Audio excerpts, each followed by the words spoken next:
ব্যবহার না করা সংক্রান্ত সিদ্ধান্ত প্রত্যাহার করার দাবি। এটা এগেন এবং নির্বাচনী ব্যয়সীমা 40 লাখ টাকায় উন্নীত করতে হবে। এই দুটোর কারণ আসলে মোর প্র্যাকটিক্যাল কারণ। একটা হলো আমরা পোস্টার বন্ধ করে দিয়েছি, আমরা ব্যানার সবকিছুতে যদি পিভিসি বন্ধ করে দেই তাহলে কোন আকারে আমরা আসলে প্রচারণা করব সেটার যতখানি প্রবলেমস প্রত্যেকটা নির্বাচন প্রত্যেকটা নমিনি যে ফেস করবেন সেগুলোর প্রতিকার কিভাবে হবে সেগুলো নিয়ে মাননীয় প্রধান নির্বাচন কমিশনের সাথে আমাদের আলোচনা হয়েছে এবং সেই জায়গায় বৃহত্তর অন্তর্বর্তীকালীন সরকারের সাথে আলোচনা করার জন্য কিছু সাজেশনসও মাননীয় সিইসি আমাদেরকে জানিয়েছেন।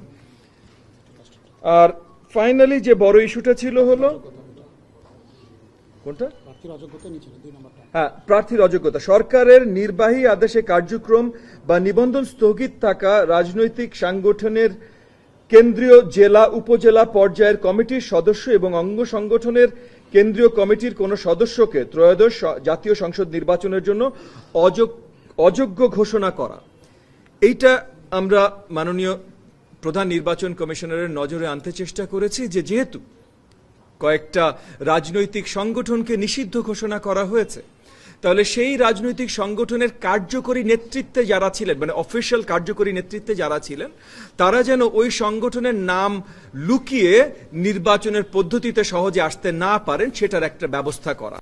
এবং সেখানেও মাননীয় প্রধান নির্বাচন কমিশনের সাথে আমাদের আলোচনা হয়েছে যে এটা সরকারের সাথে আলোচনা করে ওনার কাছে যদি অর্ডার আসেন তাহলে ওনারা সেটা বাস্তবায়ন করতে চেষ্টা করবেন এবং সেই জায়গায় নিশ্চয়ই আমরা উত্থাপন করব।